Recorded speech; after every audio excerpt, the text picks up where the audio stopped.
¿Sabías que el aire que hoy respiramos, ese que contiene un 21% de oxígeno vital, no siempre existió en la atmósfera de nuestro planeta?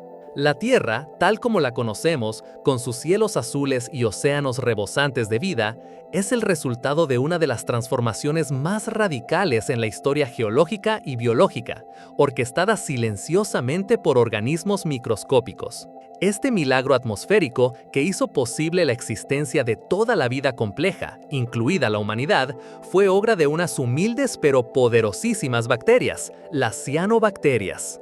Para comprender esta asombrosa hazaña, debemos retroceder en el tiempo unos 4.500 millones de años, hasta los albores de nuestro planeta. La Tierra primitiva era un lugar drásticamente diferente. Su atmósfera inicial era una mezcla densa y tóxica, dominada por gases volcánicos. Los científicos estiman que estaba compuesta principalmente por dióxido de carbono, vapor de agua, nitrógeno molecular y pequeñas cantidades de metano, amoníaco y sulfuro de hidrógeno.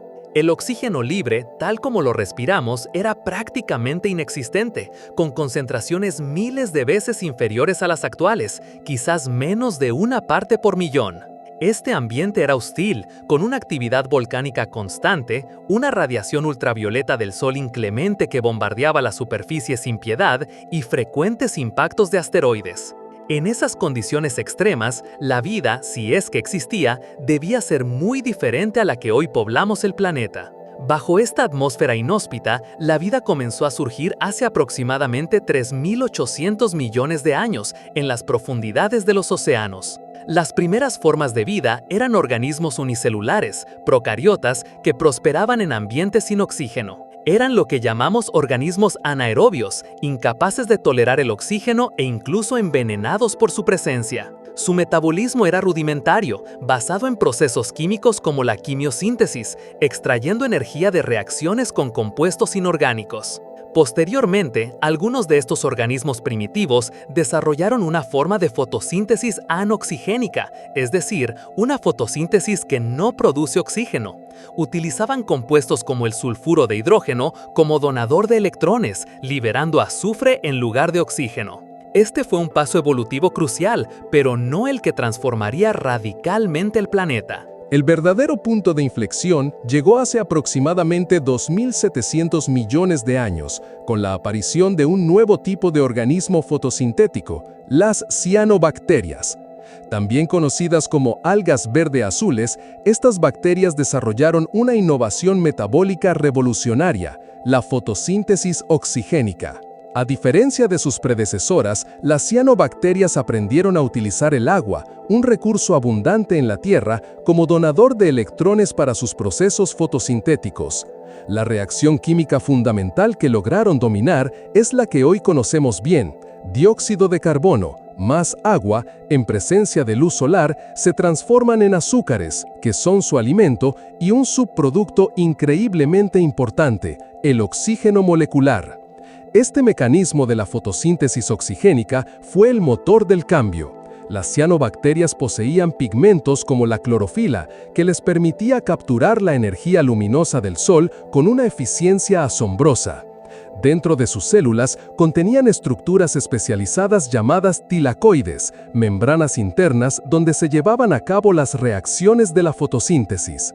A medida que las cianobacterias se multiplicaban en los océanos poco profundos, especialmente en las zonas costeras, comenzaron a liberar oxígeno de forma continua. Evidencias fósiles de estas primeras constructoras de atmósfera se encuentran en estructuras sedimentarias laminadas llamadas estromatolitos. En lugares como Shark Bay, en Australia Occidental, aún hoy se pueden observar estromatolitos vivientes, que son verdaderas rocas formadas por capas y capas de comunidades microbianas, principalmente cianobacterias, que capturan y precipitan sedimentos. Los fósiles de estromatolitos más antiguos datan de hace 3.500 millones de años, lo que nos da una idea de la antigüedad y la persistencia de estas colonias microbianas. Al principio, el oxígeno liberado por las cianobacterias no se acumuló en la atmósfera de inmediato. Los océanos primitivos estaban llenos de sustancias que actuaban como sumideros de oxígeno, es decir, compuestos que reaccionaban fácilmente con el oxígeno y lo absorbían. El sumidero más importante era el hierro disuelto. Los océanos de la Tierra primitiva eran ricos en hierro ferroso disuelto, que le daba a las aguas un color verdoso. A medida que el oxígeno se disolvía en el agua, reaccionaba con este hierro, oxidándolo y formando óxidos de hierro insolubles, de color rojizo. Estos óxidos de hierro se precipitaban al fondo del océano, formando capas de roca ricas en hierro que hoy conocemos como formaciones de hierro bandeado, o BIFs. Los BIFs son una prueba geológica irrefutable de la gran oxidación. Estas formaciones rocosas, que se encuentran en lugares como la región de Hammersley en Australia Occidental o en el lago Superior en Norteamérica, consisten en capas alternas de óxidos de hierro rojizos y sílice más clara. La secuencia de estas capas sugiere una deposición cíclica, posiblemente estacional, de hierro oxidado y otros sedimentos. La mayoría de los BIFs se formaron durante el periodo que abarca desde hace 2.500 millones de años hasta 1.800 millones de años, con un pico de formación entre 2.500 y 2.000 millones de años. Se calcula que miles de millones de toneladas de hierro se depositaron de esta manera, lo que indica que una cantidad colosal de oxígeno fue producida y consumida en los océanos antes de que pudiera escapar a la atmósfera. Durante cientos de millones de años, los océanos actuaron como un gigantesco tanque de almacenamiento de oxígeno, absorbiendo todo lo que las cianobacterias producían. Pero llegó un punto de saturación. Hace aproximadamente 2.400 millones de años y culminando alrededor de los 2.100 millones de años, los sumideros oceánicos de oxígeno, principalmente el hierro disuelto, se agotaron. Fue entonces cuando el oxígeno comenzó a burbujear desde los océanos y a acumularse en la atmósfera libre. Este evento se conoce como la Gran Oxidación o Gran Evento de Oxidación y es uno de los cambios ambientales más drásticos en la historia de nuestro planeta. La liberación masiva de oxígeno a la atmósfera tuvo consecuencias cataclísmicas para la vida existente.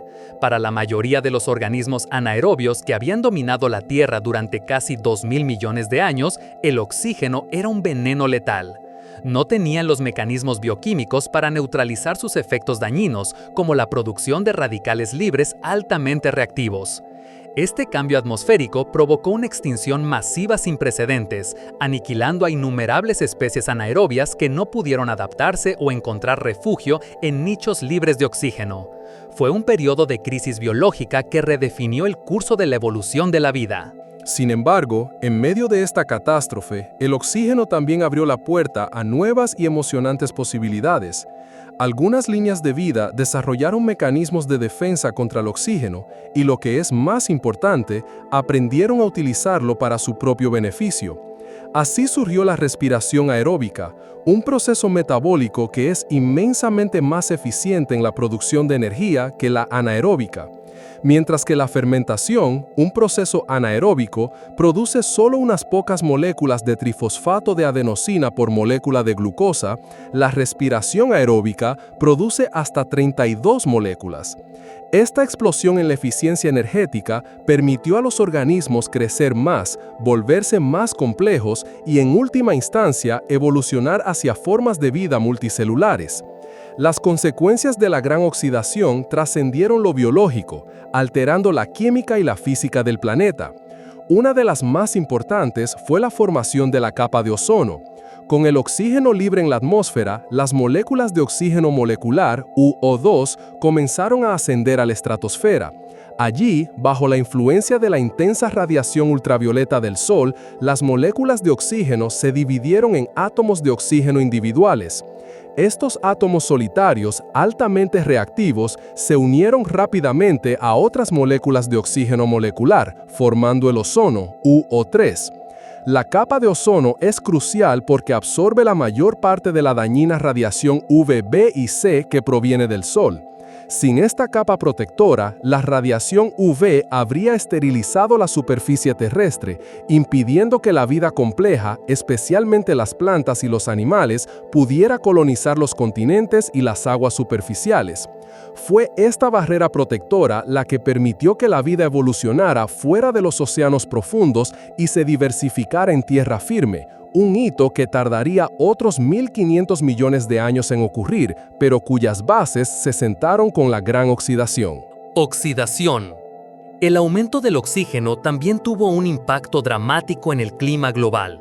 Antes de la gran oxidación, la atmósfera contenía altas concentraciones de metano, un gas de efecto invernadero mucho más potente que el dióxido de carbono. Las bacterias productoras de metano prosperaban en el ambiente anaerobio. Sin embargo, con el aumento del oxígeno, el metano comenzó a oxidarse rápidamente, convirtiéndose en dióxido de carbono y agua. La eliminación de este potente gas de efecto invernadero debilitó significativamente el efecto invernadero natural de la Tierra, lo que se cree que contribuyó a una serie de glaciaciones globales extremas, conocidas como las glaciaciones de la Tierra bola de nieve, o Snowball Earth. La más notable de estas glaciaciones tempranas fue la glaciación huroniana, que ocurrió entre hace 2.400 y 2.100 millones de años, coincidiendo casi perfectamente con la gran oxidación. Durante estos episodios, vastas extensiones del planeta, quizás incluso hasta el Ecuador, estaban cubiertas por gruesas capas de hielo. Estas glaciaciones representaron periodos de estrés ambiental extremo, pero también fueron factores que impulsaron aún más la evolución, seleccionando a los organismos más resilientes y adaptables. Las cianobacterias, esas humildes constructoras de atmósfera, siguen siendo cruciales para la vida en la Tierra hoy en día. Son productoras primarias esenciales en muchos ecosistemas acuáticos, desde los océanos hasta los lagos de agua dulce, realizando una parte significativa de la fotosíntesis global. Se estima que las cianobacterias y las algas marinas son responsables de la producción de al menos la mitad del oxígeno que respiramos actualmente. Además de producir oxígeno, muchas cianobacterias también son capaces de fijar nitrógeno atmosférico, convirtiéndolo en formas utilizables por otros organismos, un proceso vital para la fertilidad de los suelos y los ecosistemas acuáticos. Sin embargo, su omnipresencia y capacidad de proliferación también pueden generar desafíos. En condiciones de exceso de nutrientes, especialmente nitrógeno y fósforo provenientes de la actividad humana, las cianobacterias pueden formar floraciones algales masivas que cubren grandes extensiones de agua. Estas floraciones pueden ser perjudiciales para los ecosistemas acuáticos, ya que bloquean la luz solar a otras especies, consumen grandes cantidades de oxígeno cuando mueren y se descomponen, creando zonas muertas, y algunas especies de cianobacterias producen toxinas potentes, conocidas como cianotoxinas, que pueden ser peligrosas para los animales y los seres humanos. La investigación moderna continúa explorando el potencial de las cianobacterias. Se estudian como posibles fuentes de biocombustibles sostenibles, ya que pueden producir lípidos y otros compuestos orgánicos a partir de la luz solar y el dióxido de carbono. Su capacidad para fijar nitrógeno las convierte en candidatas prometedoras para biofertilizantes, reduciendo la necesidad de fertilizantes químicos. Entender cómo estas antiguas bacterias transformaron un planeta inhóspito en nuestro hogar habitable no solo nos enseña sobre el pasado de la Tierra, sino que también nos proporciona lecciones valiosas para el futuro, especialmente en la búsqueda de soluciones ambientales contemporáneos. Así que, la próxima vez que respires profundamente, recuerda que estás inhalando el legado de miles de millones de años de evolución, una herencia directa de las cianobacterias. Su diminuto tamaño desmiente el gigantesco impacto que tuvieron en la configuración de nuestro mundo. Si esta fascinante historia te ha capturado y quieres seguir explorando los misterios de nuestro planeta y del universo, asegúrate de darle un me gusta a este video, suscríbete al canal Explorando para no perderte nuestras próximas aventuras, déjanos un comentario con tus pensamientos o preguntas y comparte este conocimiento con todos tus conocidos. Tu apoyo nos ayuda a seguir desvelando las historias más increíbles de la ciencia.